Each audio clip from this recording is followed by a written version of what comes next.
მოკლედ, მოგესალმებით. ჩვენი დღევანდელი საუბრის თემა იქნება შესავალი ნაწილის ისეთი ქვეპუნქტი, როგორიც არის კვლევის მიზანი და კვლევის ამოცანები. მოკლედ შევეხები იმას, რა არის კვლევის მიზანი, რა არის კვლევის ამოცანები, როგორ უნდა განისაზღვროს ან ერთი ან მეორე და რითი განსხვავდებიან ისინი ერთმანეთისგან. პირველ რიგში დავიწყოთ იქიდან, რომ კვლევის მიზნის ფორმირებისთვის თქვენ დაგჭირდებათ სათაურისთვის ყურადღების მიქცევა, ყურადღება უნდა მიაქციოთ იმას, როგორ გაქვთ ფორმულირებული სათაური. თუ მაგალითად თქვენი სათაური არის მაგალითისათვის ვიძახი შრომის მოტივაციის სისტემები საქართველოს საჯარო სექტორში, აქედან გამომდინარე თქვენი კვლევის მიზანი იქნება შრომის მოტივაციის სისტემების შესწავლა საქართველოს საჯარო სექტორში. თუ თქვათ კვლევის სათაური არის, ესე იგი ნაშრომის სათაური არის შრომის მოტივაციის სისტემები კონკრეტული ორგანიზაციის მაგალითად ავიღოთ TBC ბანკი, მაშინ თქვენი კვლევის მიზანი იქნება შრომის მოტივაციის სისტემების შესწავლა TBC ბანკის მაგალითზე, ხო? თუ თქვათ თქვენი კვლევის სათაური არის საქართველოს დემოკრატიზაციის პროცესი 2020-2025 წლებში, აქედან გამომდინარე თქვენი კვლევის მიზანი იქნება საქართველოს დემოკრატიზაციის პროცესის შესწავლა 2020-2025 წლებში და ასე შემდეგ. ყურადღება მიაქციეთ, როგორ გაქვთ ფორმულირებული სათაური, თუ უცვლით სათაურს შეიძლება კვლევის მიზანის შეცვლაც მოგიწიოთ. კვლევის მიზანი ყოველთვის ერთია, მნიშვნელობა არ აქვს, დისერტაცია არის, საბაკალავრო ნაშრომი თუ სამაგისტრო ნაშრომი, დაიმახსოვრეთ, რომ კვლევის მიზანი შეიძლება ნაშრომს ჰქონდეს მხოლოდ და მხოლოდ ერთი. ეხლა რა არის კვლევის ამოცანები? კვლევის ამოცანები ეს არის ის მოქმედებები, რომლებიც თქვენ უნდა განახორციელოთ კვლევის მიზნის მისაღწევად.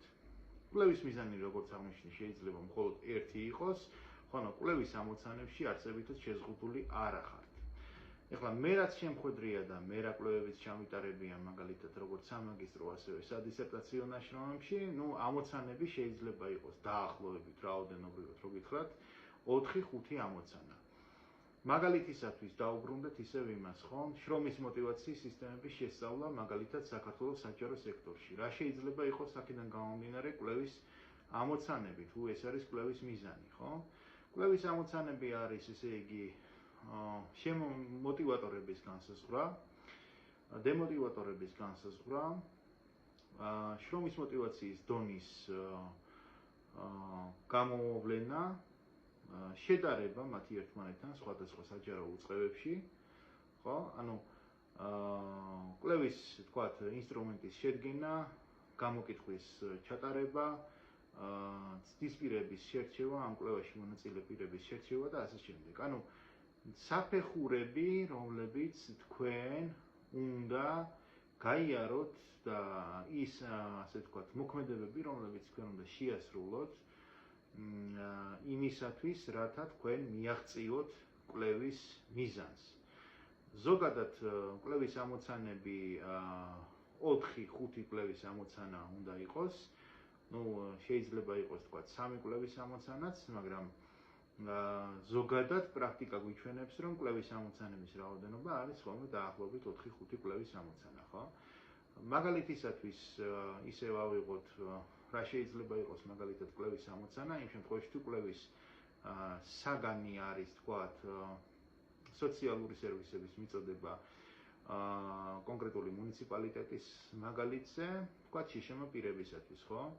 კვლევის მიზანი ამ შემთხვევაში, ამ კვლევის საგნიდან გამომდინარე უნდა იყოს, რომ სოციალური სერვისების მიწოდების პროცესის შესწავლა, ხოლო კვლევის ამოცანები უნდა იყოს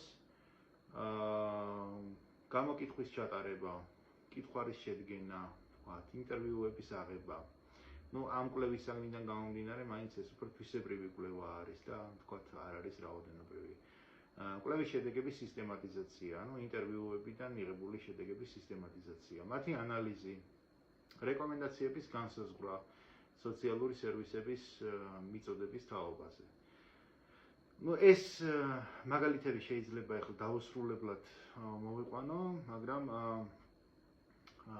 ეს კონკრეტულად ახლა რამდენიმე მაგალითი მოვიყვანე, არც ალბათ ჩაწვდით და გამოგადგებათ მიღებული ინფორმაცია. ზოგადად კვლევის მიზანი და კვლევის ამოცანები ყველა ნაშრომში იწერება.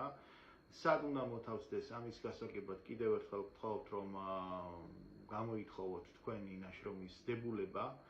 ეს იქნება საბაკალავრო ნაშრომის დებულება, სამაგისტროსი თუ თქვათ დისერტაციის, ამას დიდი მნიშვნელობა არ აქვს. როგორც წესი ჯერ იწერება კვლევის მიზანი, ხოლო შემდგომ იწერება კვლევის ამოცანები. ისინი ერთმანეთს მოსდევს, ანუ კვლევის მიზნის შემდეგ წერს კვლევის ამოცანებს. მე არ მქონია ეგეთი შემთხვევა პრაქტიკაში, რომ კვლევის მიზნის მერე სხვა პუნქტი იწერებოდეს გარდა ამოცანებისა, როგორც საერთოდ პრაქტიკა გვიჩვენებს, კვლევის მიზანი არის ის პუნქტი, რომელსაც მერე შემოსდევს შემდეგი პუნქტი კვლევის ამოცანები. აი ეს არის ყველაფერი, რაც მინდოდა მეთქვა ამასთან დაკავშირებით. თუ რაიმე კითხვები გექნებათ, მომწერეთ, შეგიძლიათ დააკომენტაროთ. იმედია, რომ გამოსადეგი ინფორმაცია მოგაწოდეთ, გისურვებთ წარმატებებს.